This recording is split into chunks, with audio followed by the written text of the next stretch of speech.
Bueno, que el Señor les bendiga en esta mañana, como lo está haciendo.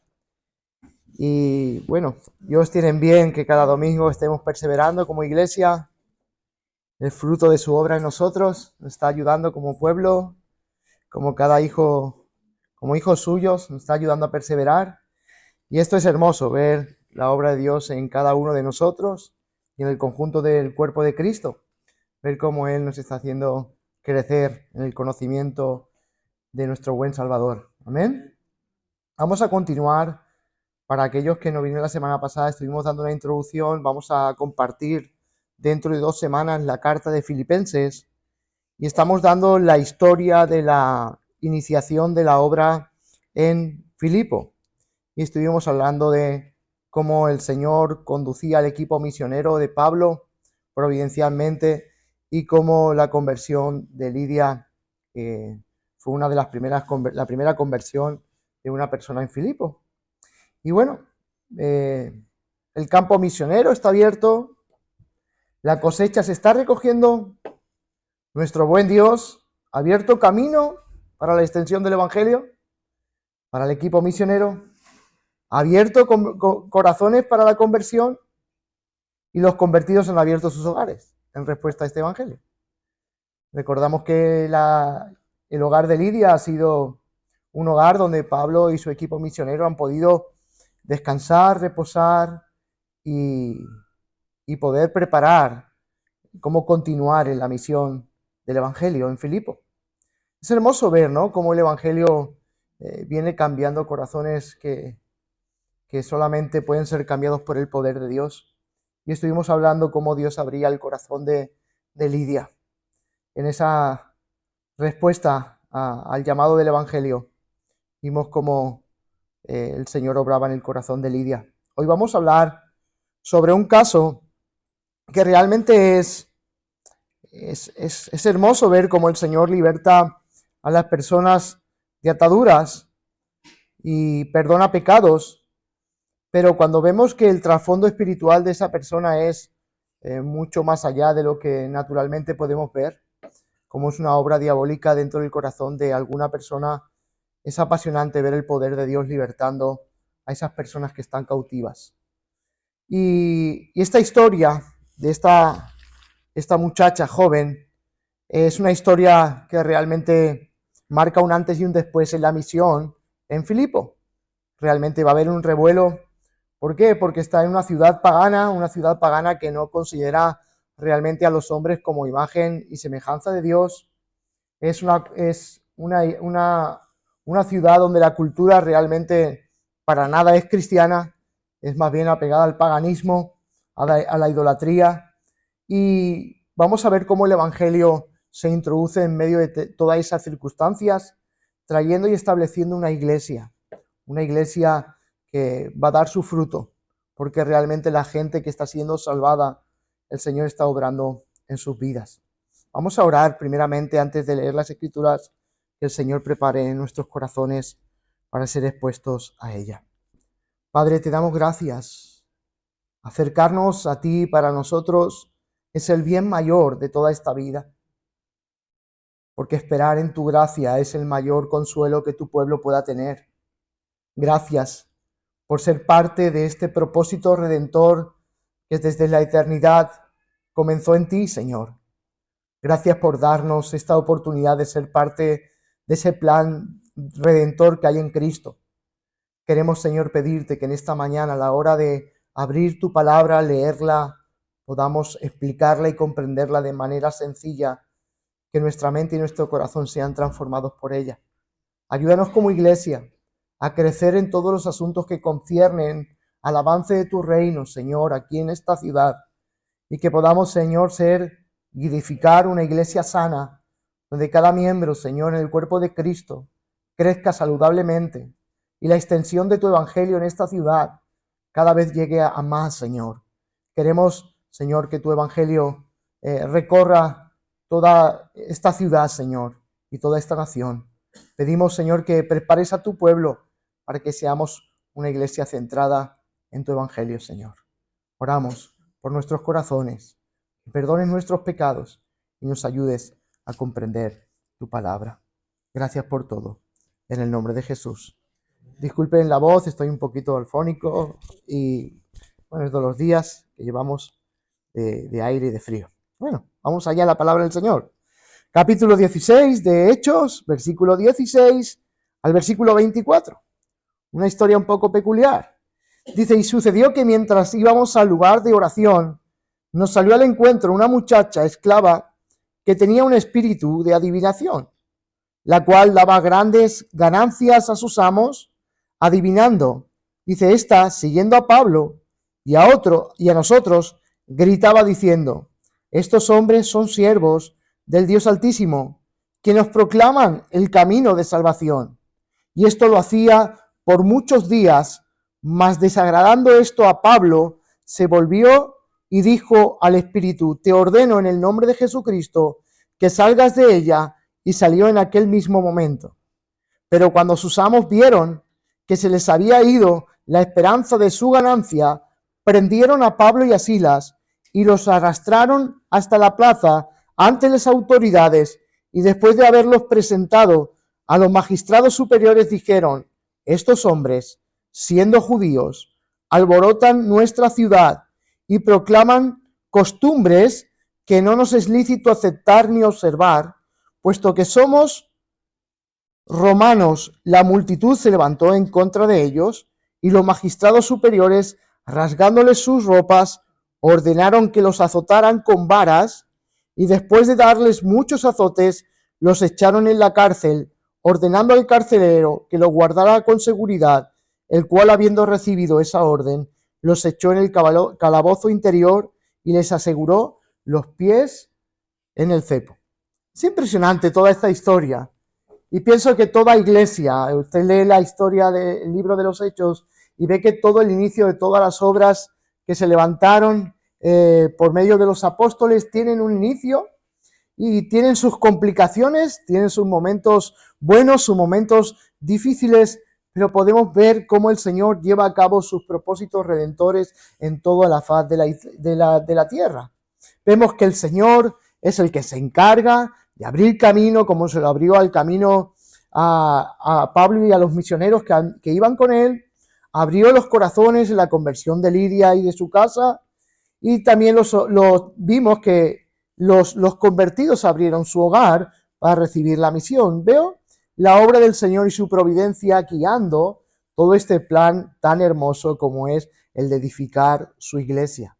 El Señor es fiel a sus promesas. Sobre Él mismo, Él edifica su iglesia.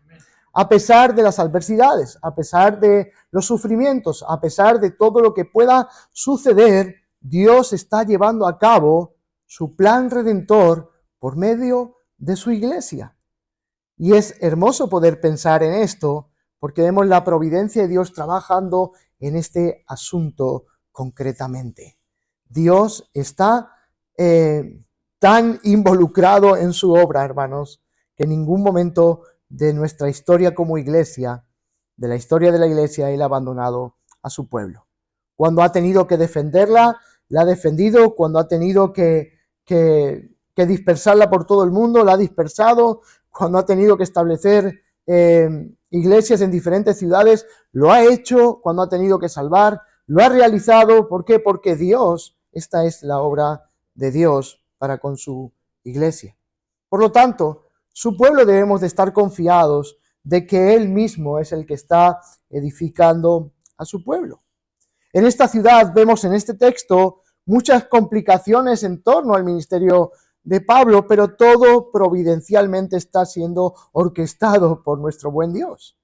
Realmente, si leemos toda la historia de Filipo, no nos quedaríamos aquí en este versículo 24, sino seguidamente seguiríamos, como vamos a seguir la semana que viene, y veremos la conversión de otro hombre a pesar de lo malo que le está sucediendo a Pablo y a su equipo misionero. Porque Dios, a pesar de todo lo que pueda suceder, Él tiene el absoluto control de todo lo que concierne a su pueblo. Por lo tanto, vemos aquí que hay una serie de cultura dentro de Filipo que realmente es contra el Evangelio. Vemos que no le dan valor a la vida humana, tienen a las personas como esclavas, las usan para su propio provecho, cuando esas personas, como ocurre en este caso, en libertad de esa posesión diabólica que la llevaba a tener ese espíritu de adivinación, lo cual era mucha ganancia para sus amos, y es libertada, en vez de ponerse alegres y contentos, cogen mal humor, se enfadan contra Pablo, porque la vida humana realmente no les importa para nada. Y el Evangelio es necesario en medio de tanto conflicto donde la vida humana no sirve para nada. La vida humana tiene un valor que solamente nuestro buen Salvador, nuestro buen Dios, le puede dar el sentido verdadero a esta humanidad caída. Por lo tanto, ellos dicen en este texto que lo que ellos están enseñando no son cosas que en su ciudad ellos vivan ni enseñen. Por lo tanto, es que el Evangelio, cuando entra en una ciudad, va en contra de la cultura que realmente hay en esa ciudad. Es que somos una ciudad dentro de otra ciudad. Somos la embajada de Cristo. No podemos pensar ni actuar como el mundo actúa, ni como el mundo espera que nosotros actuemos, porque realmente en nosotros ha ocurrido una conversión genuina, un cambio genuino. Antes éramos tinieblas, ahora somos luz. La Iglesia tiene ese cambio tan radical porque la obra soberana de salvación de Dios en sus hijos es una obra notable, una obra sobresaliente, porque Él es el que efectúa todo este cambio, cambiando a personas que realmente antes eran tinieblas, ahora son luz. Es el caso que vimos en Lidia, cómo Lidia, su corazón ha sido cambiado por el Evangelio y ahora forma parte de esa iglesia que Dios está iniciando en Filipo. Dimos la importancia de del verdadero valor de que la iglesia, la comunidad de creyentes, que los miembros de una comunidad sean convertidos. Porque realmente si damos pie a personas que no han sido convertidas a pertenecer a la membresía, realmente nos encontraremos luchando contra frutos naturales y carnales que jamás podremos cambiarlos porque son obra de la propia carne. Mas aquel que ha nacido de nuevo, aquel que es convertido por el Señor y salvado para añadirlo a su iglesia, vamos a poder pastorear, vamos a poder corregir, vamos a poder animarnos, vamos a poder exhortarnos, y creo que la comunidad de creyentes está centrada en eso, en el verdadero valor de lo que Dios ha hecho en nosotros por la obra del Evangelio. Hay puntos aquí que me gustaría sacar para que tuvieran una enseñanza en esta mañana práctica en nuestra vida como iglesia.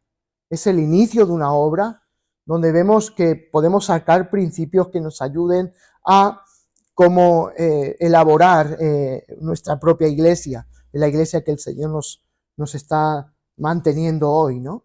Y yo en estos primeros textos y en esta primera historia que vemos de la plantación de la iglesia en Filipo, veo que la mente de los misioneros, del equipo misionero, es muy clara. Ellos saben que la dirección de la providencia divina está siendo obrada y ejecutada en su vida, viendo los pasajes anteriores, cómo les fue impedido ir a ciertas ciudades, y Pablo tiene una visión que tenía que ir a Macedonia, y la primera ciudad que entra es Filipo. Entonces ellos entienden que la misión tiene una dependencia absoluta en Dios, en su soberanía, en sus planes, en todo lo que Él ejecuta y hace. Por eso el primer punto que quiero ver es que la mente del equipo misionero de Pablo está centrada en la oración, porque realmente es algo vital. Nuestro hermano Adolfo compartía hace un poquito de la importancia de la oración comunitaria, y la oración tiene que ser parte de nuestro desarrollo y crecimiento como iglesia.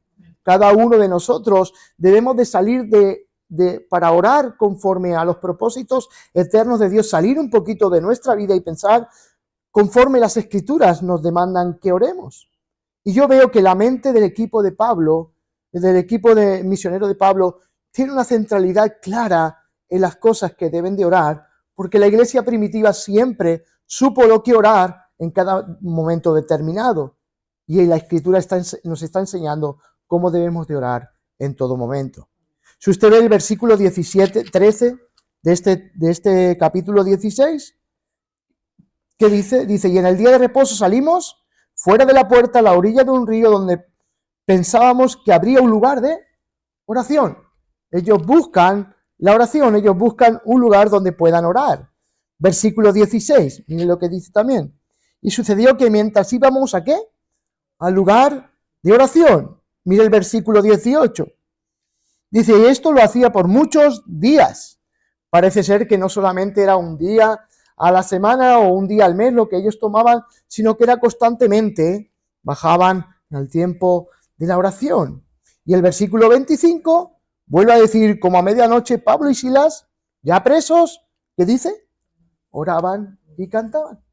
Porque la mentalidad misionera de ellos era una dependencia absoluta, y eso es lo que nos enseña la oración, a tener una dependencia absoluta de la obra de Dios en nosotros. Charles Spurgeon dijo, llamó popularmente la reunión de oración de la iglesia, dijo, la casa de poder de la iglesia es la oración. Y creo que es esa fuente donde la iglesia debe de estar bebiendo constantemente, buscando en la oración que seamos fortalecidos en su espíritu. Si es bueno para la iglesia, que la iglesia esté orando, también es bueno para ti. No es algo que tú tengas que excluir. Nuestros días de oración muchas veces menguan por causa de que nuestro ajetreo, nuestro diario vivir es tan ajetreado que nuestro tiempo de oración mengua y baja. Pero el tiempo de oración como iglesia es bueno para la iglesia, pero también es bueno para ti, que eres parte de esa iglesia. En el periodo de crecimiento, en el periodo de desarrollo de la iglesia, es necesario esfuerzos de oración, porque eso nos centra el corazón de la iglesia a estar dependientes de la obra de Dios en nosotros. No debemos de estar afanosos por todas las cosas, sino que nuestras oraciones sean conocidas delante de nuestro Dios. El desarrollo de la iglesia es vital y necesario el tema de la oración. Debemos de ser una iglesia que ore. Y quiero recordarles que si es bueno para la iglesia que ore, es bueno para ti, que eres parte de la iglesia. En Hechos 6:1-4, cuando se presenta el problema de aquellas viudas que estaban siendo desatendidas porque no podían servir a los apóstoles, dice que no era conveniente que ellos estuvieran ocupando de eso, sino que era conveniente que ellos se ocuparan ¿en qué? En la oración y en la palabra. ¿Por qué? Porque es la noble tarea que Dios nos ha encomendado, de ser perseverantes en la oración. Es parte vital.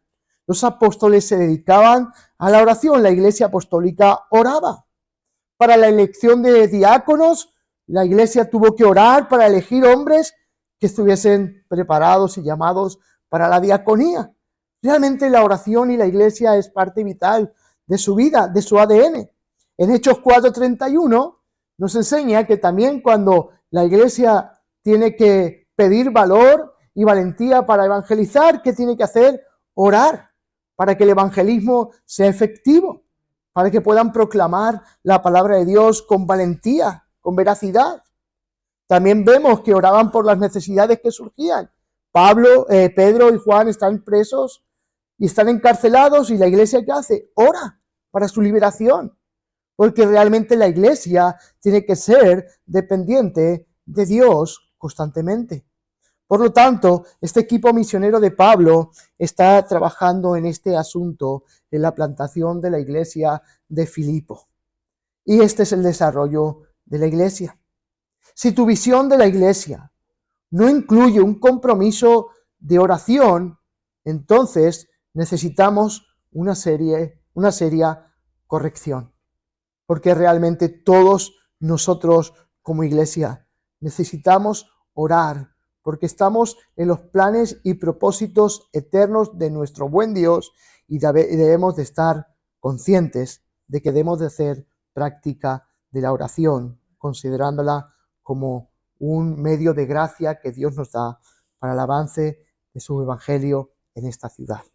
Por lo tanto, si nuestros esfuerzos por ser iglesia no son atendidos por oraciones firmes y disciplinadas, ¿qué motivos tenemos para pensar que alcanzaremos a nuestra generación con el evangelio? La iglesia tiene que estar centrada. ¿Queremos alcanzar a las personas de nuestra generación? ¿Queremos que las personas vengan a escuchar el Evangelio? El equipo misionero de Pablo está tan centrado en este asunto que realmente van a la fuente correcta donde deben de estar acudiendo a la oración. No es por medio de estrategias que las almas son alcanzadas, no son por medio de métodos que las personas vienen a Cristo, es por medio del mismo Dios y de una iglesia que depende de la oración al buen Dios que puede salvar a las personas. Por lo tanto, quizás podríamos haber traído un mensaje más personal, pero creo que me equivocaría. El Señor quiere crear un cuerpo, Él quiere crear una comunidad de creyentes que crezcamos en todos estos valores que realmente son importantes y significativos, que apuntemos más allá de nuestra propia vida, que hemos entrado en el propósito redentor eterno de nuestro Dios y cuenta en este tiempo con su pueblo. Contigo, mi hermano y mi hermana, que has sido salvado por Dios para llevar a cabo la obra misionera en esta ciudad o allá donde el Señor nos guíe. No son las técnicas, no son los métodos, no son las luces y las músicas o todas aquellas cosas que queramos inventar que van a traer a las personas al Evangelio. Es la oración y una predicación fiel del Evangelio en todo su sentido. Por lo tanto, hermanos, si queremos alcanzar a nuestra generación, si queremos tener una iglesia no sé cómo decirlo, vibrante, ahora lo he dicho bien, si queremos tener una iglesia que rebose de la plenitud de Dios en su vida, debemos ser conscientes de la necesidad que tenemos de orar conforme a la voluntad de nuestro buen Dios. Debemos persistir en ello. En esta historia aparecen 4 versículos que muestran que el equipo misionero de Pablo estaban dedicados a la oración. Y pienso que 2 de ellos, que es desde el versículo, del versículo 16 al 18, también Lidia y su hogar, que han sido convertidos, son parte de este movimiento de oración que hay en medio del equipo misionero de Pablo. No solamente el equipo misionero de Pablo estaba practicando la oración, sino que también la casa de Lidia y Lidia, aquellos que habían sido convertidos, formaban parte. Porque es la iglesia que Dios está estableciendo. Y usted y yo somos parte de esta iglesia que Dios está llamando para que nos involucremos en este gran llamado de extender su evangelio. Pablo es consciente de eso. Y en la carta a los filipenses vuelve a recordarle de la importancia de la oración. Filipenses 1, 10, 19. Miren lo que dicen las escrituras, ya que vamos a tocar la carta de Filipenses. Y cómo realmente Pablo le vuelve a escribir a estos hermanos y les vuelve a connotar esto. Versículo 19. Porque sé que esto resultará en mi liberación. ¿Mediante qué? Vuestras oraciones y la suministración del Espíritu de Jesucristo. Pablo sabe que Dios está detrás de todos los asuntos que conciernen a su iglesia. Y Pablo en la carta a los filipenses les vuelve a confesar esto. Dios está en todos los asuntos que conciernen al avance del evangelio en la tierra. Es tiempo de pensar en la oración más allá de mis necesidades. ¿Sí? Antes era muy popular el Salmo de la Oveja. ¿Saben cuál es el Salmo de la Oveja? Bendíceme, ayúdame. Y constantemente estamos velando por nuestra vida espiritual como si nuestra vida espiritual dependiera simplemente de un hilo muy finito. Su vida espiritual está sostenida por el mismo Dios soberano. Confíe en su obra. Descanse en Él. Piense un poquito más allá de simplemente pensar en usted. No piense tanto en usted. Vaya más allá en el tiempo de la oración en su vida. John Piper, he cogido un artículo porque me ha parecido interesante de John Piper acerca de la oración. Dice John Piper, el diablo odia la oración, Dice, y nuestra carne también no la ama totalmente. Dice, la oración es todavía una de los grandes y gloriosos misterios del universo. Dice que el que lo sabe todo, el sabio, todopoderoso, Dios, dice, ordene que su mundo se maneje en respuestas a nuestras oraciones, dice, es asombroso. Dice, pero ese es el testimonio uniforme de las Escrituras. Dios escucha, dice, y Él responde las oraciones de su pueblo. No descuides esta impresionante manera de influenciar naciones, movimientos, instituciones, iglesias y el corazón de las personas, especialmente el tuyo. Es parte vital que la oración sea comprendida de la manera para lo cual Dios la ha puesto en medio de su pueblo. Dice John Piper, si deseas orar por lo que la iglesia primitiva oraba, dice, ora porque Dios exalte su nombre en el mundo. Vosotros pues orad de esta manera, Padre nuestro que estás en los cielos, santificado sea tu nombre. Ora para que Dios extienda su reino en el mundo, venga tu reino, hágase tu voluntad, así en la tierra como en el cielo. Ora para que el evangelio se extienda rápidamente y sea glorificado. Finalmente, hermanos, orad por nosotros para que la palabra del Señor se extienda rápidamente y sea glorificada, así como sucedió también con vosotros, segunda de Tesalonicenses. Ora por la plenitud del Espíritu, pues si vosotros siendo malos sabéis dar buenas dádivas a vuestros hijos, cuánto más vuestro Padre Celestial dará el Espíritu Santo a los que se lo pidan. Ora para que Dios reivindique a su pueblo en sus causas, y no hará Dios justicia a sus escogidos que claman a Él día y noche. Ora porque Dios salve a aquellos que no son creyentes. Hermanos, el deseo de mi corazón y mi oración a Dios por ellos es para su salvación.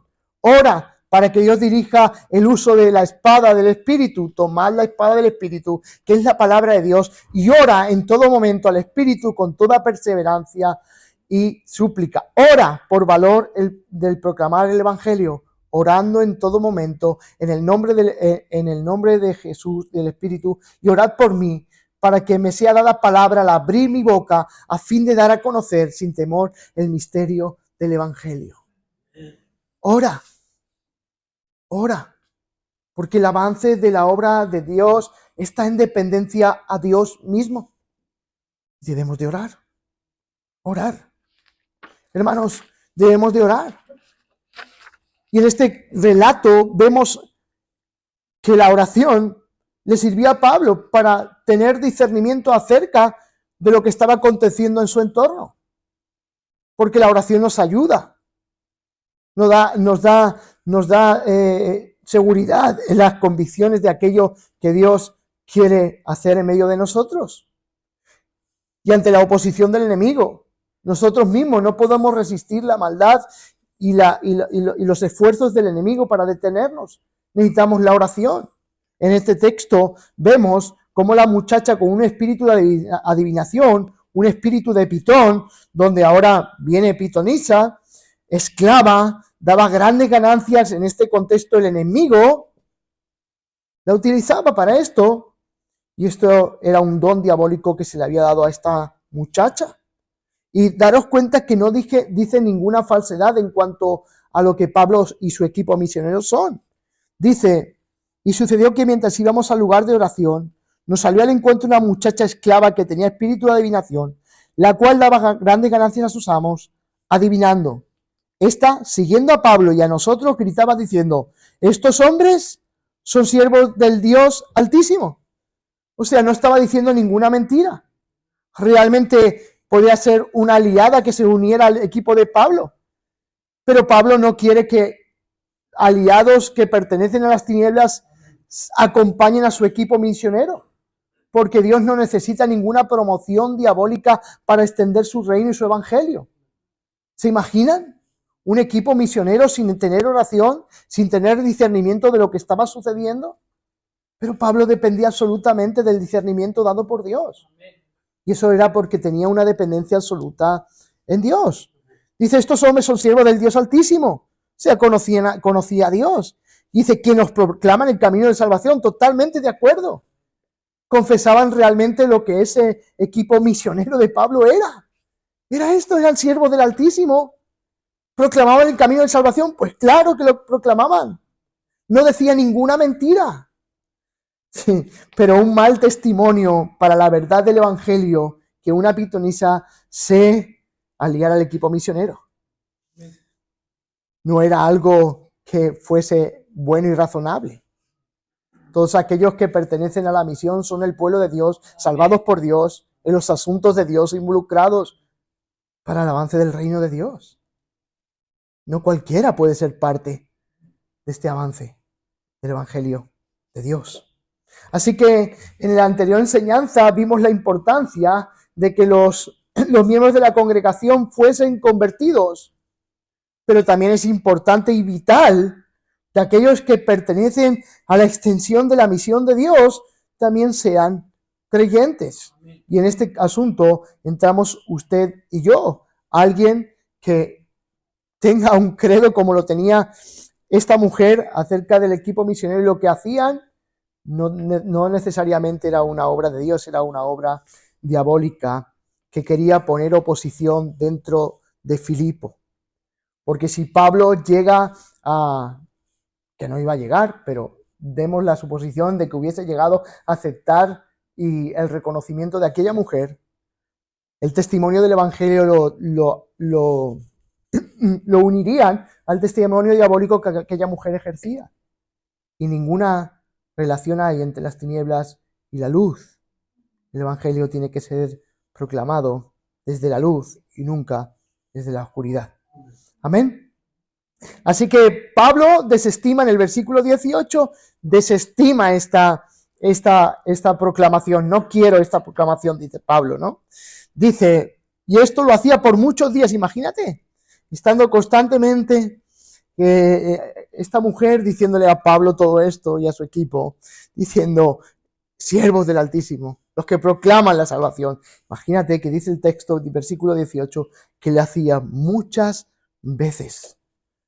La iglesia va a encontrar oposición en cuanto a la extensión del Evangelio. Cuando una iglesia se está forjando, formando, va a haber oposición, hermanos. Y debemos de considerar que el enemigo se puede infiltrar en medio de nosotros, queriendo destruir la obra de Dios en medio de nosotros. No es que la vaya a destruir, sino que puede poner ciertos impedimentos para que continuemos con la labor que Dios nos ha encomendado. Así que, hermanos, podemos considerar que la proclamación del Evangelio en medio de una ciudad realmente atravesamos un conflicto espiritual. Las obras de maldad van a ejecutar sus planes, pero nuestro Dios soberano llevará a cabo su obra en medio de nosotros. Amén. El padre de mentira manifiesta sus propósitos en contra del Evangelio y eso es lo que estaba haciendo ahí. Estaba proclamando su contrariedad al mensaje del Evangelio con una artimaña realmente que parecía buena, porque estaba proclamando verdades acerca del equipo misionero y de lo que ellos proclamaban, pero sin embargo era una artimaña sutil y peligrosa, como son las artimañas diabólicas de Satanás, que es capaz de disfrazarse de ángel de luz. El padre de mentira manifestando sus propósitos en contra del Evangelio. Ese es su mayor temor, que el Evangelio de Cristo sea proclamado. ¿Se imaginan una persona poseída en el equipo misionero de Pablo en Filipo? Con todas estas complicaciones que atraviesa la misión para que demos lugar a ciertas personas que lo único que pueden hacer es daño al mensaje del Evangelio. Es lo mismo que hizo el Señor. Lo hizo el Señor. Cuando Él llamaba a los espíritus inmundos a callar, para que no dijesen quién era Él, los mandaba a callar. Porque Él no necesita publicidad diabólica. Él sabe que tiene un pueblo que está llamado a proclamar sus verdades.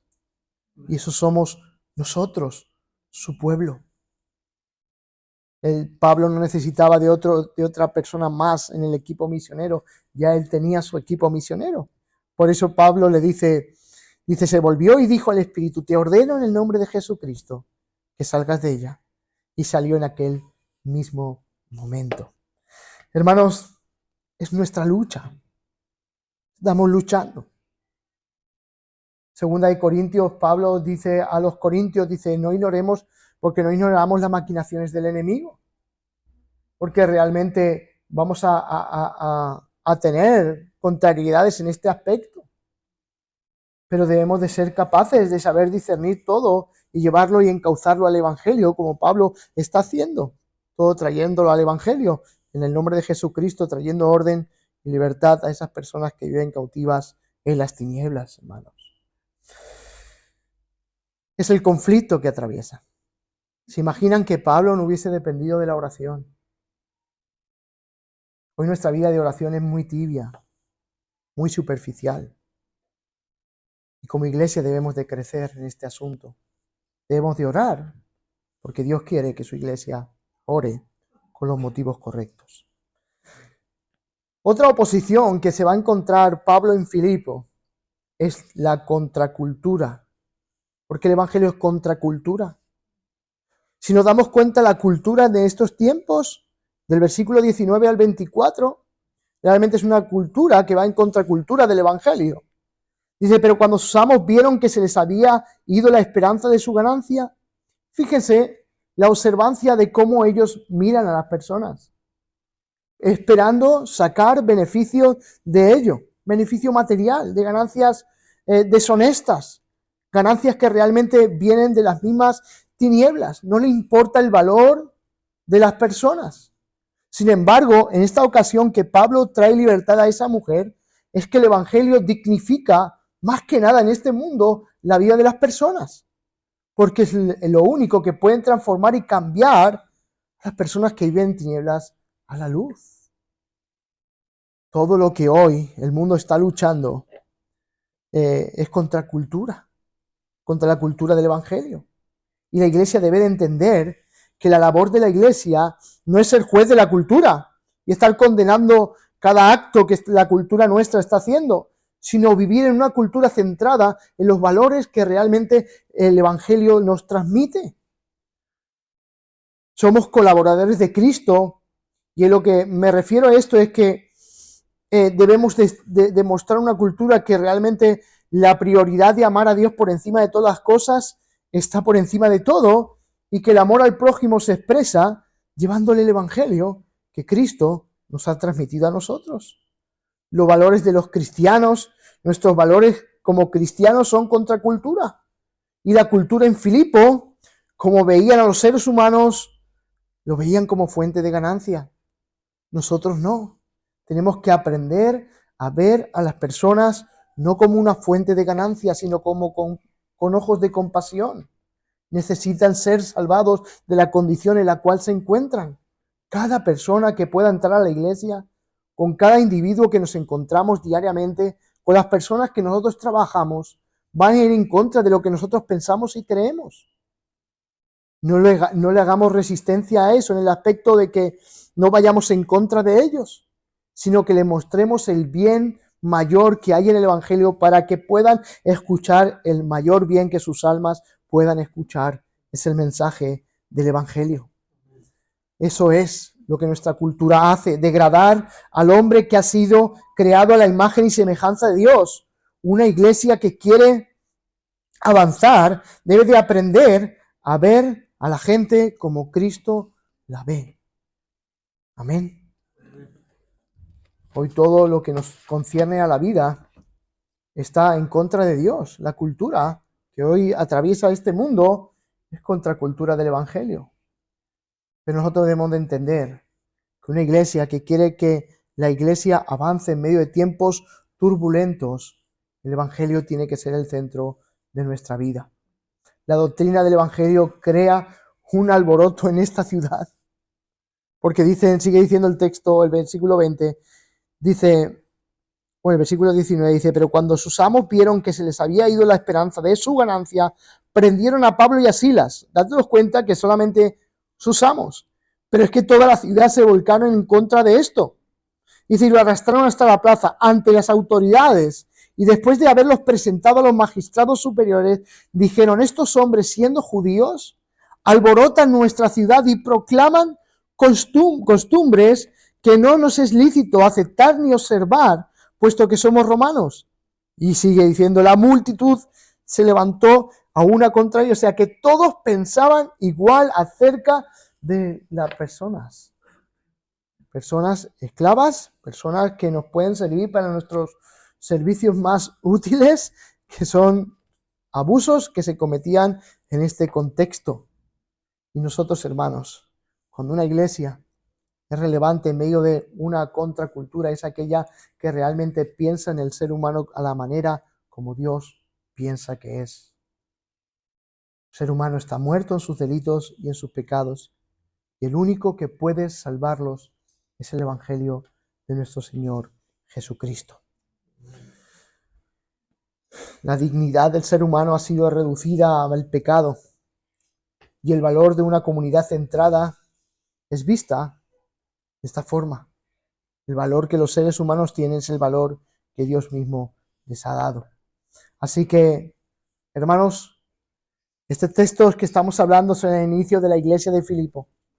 Nosotros tenemos nuestra historia como iglesia y tenemos que aprender a perseverar aún en medio de nuestras circunstancias. Debemos de tener una dependencia absoluta en la oración, depender de Dios, salir de nosotros mismos y orar conforme a las Escrituras para que la iglesia siga avanzando en esta ciudad. Si oramos y confiamos y dependemos absolutamente de Dios, Dios estará obrando a pesar de nosotros para que el avance del reino de Dios sea glorificado en medio de nuestra ciudad.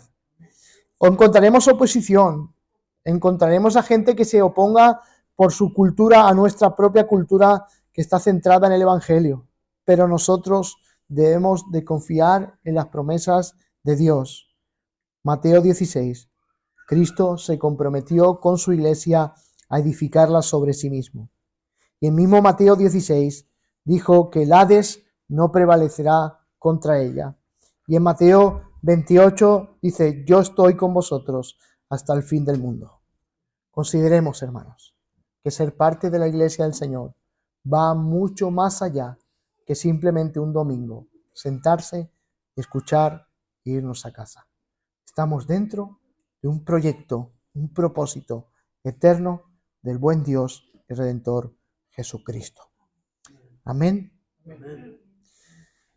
Pablo, tuvieron que sufrir las consecuencias, dice el versículo 21 y dice el 22, la multitud se levantó una contra ellos, los magistrados superiores, regándoles sus ropas, ordenaron que los azotaran con varas. Y después de darles muchos azotes, los echaron en la cárcel, ordenando al carcelero que los guardara con seguridad. Menudos maleantes, ¿verdad? Nuestros hermanos. El cual, habiendo recibido esa orden, los echó en el calabozo interior y les aseguró los pies en el cepo, porque era una gran amenaza. Proclamación del Evangelio se convierte en una amenaza en un mundo caído. Aunque nos rechacen, aunque haya oposición, hermanos, consideremos que ser parte de este gran propósito de nuestro buen Dios es lo mejor que nos ha podido suceder. Así que, hermanos, seamos una iglesia que vive con una mentalidad misional. Y vivir con una mentalidad misional es depender absolutamente de la oración para que Dios obre en medio de nosotros. Sin la oración no podremos hacer frente a cualquier oposición diabólica. Y sobre todo, el Evangelio no tendrá eficacia si no hay una iglesia que permanece en oración. Así que permanecer en oraciones es una dependencia absoluta de nuestro buen Dios. La iglesia en Filipo comienza así como ha comenzado la nuestra. Podríamos contar muchas de las veces y oposiciones que hemos tenido en nuestra vida. Como una historia de iglesia tenemos muchísimas cosas que contar, pero Dios ha permanecido fiel siempre a su obra y Él ha prometido que el Hades no prevalecerá en contra de ella. Sigamos orando, sigamos confiando, sigamos proclamando el Evangelio, porque esto es una obra del Dios eterno que nos ha llamado para su gloria y su honra. Amén. Continuamos la semana siguiente con la conversión del carcelero de Filipo. Padre, oramos y ayúdanos a pensar más allá de nuestras necesidades. Pon en nosotros, Señor, una mentalidad de una iglesia misional, que no se encierra en sí misma, sino que vive, Señor, para tu misión, para la misión que tú nos has encomendado. Ayúdanos a crecer y a desarrollar una vida de iglesia de una constante oración, Señor. Que sea algo vital en nosotros y algo sencillo y natural, el que dependamos absolutamente, Señor, de la oración, de ti. Que todas nuestras peticiones sean conocidas por ti, Señor. Que nos enseñes a orar en nuestra debilidad como conviene. Y nos ayudes a orar conforme tu palabra. Señor, que nos ayudes a estar firmes, Señor, en la oración. Ayúdanos, Señor, ante toda oposición que se quiera interponer entre tu obra, Señor, en tu obra, Señor. Y pedimos, Señor, que nos des discernimiento para poder atajar cualquier circunstancia que sea adversa al avance de tu reino, Señor. Oramos, Señor mío, para que el Evangelio sea predicado aún a pesar, Señor, de que habrá muchas personas, Señor, que rechacen y se vuelvan en contra de nosotros, Señor. Pero, Señor, sabemos que a través de la proclamación de tu Evangelio, tú has prometido salvar, Señor, a aquellos que tú, Señor, has escogido. Por eso, Señor, ayúdanos a predicar tu palabra con valentía, con vigor, con vitalidad y con claridad, para que el Evangelio llegue hasta lo último de la tierra. Gracias, Padre, en el nombre de Jesús. Amén.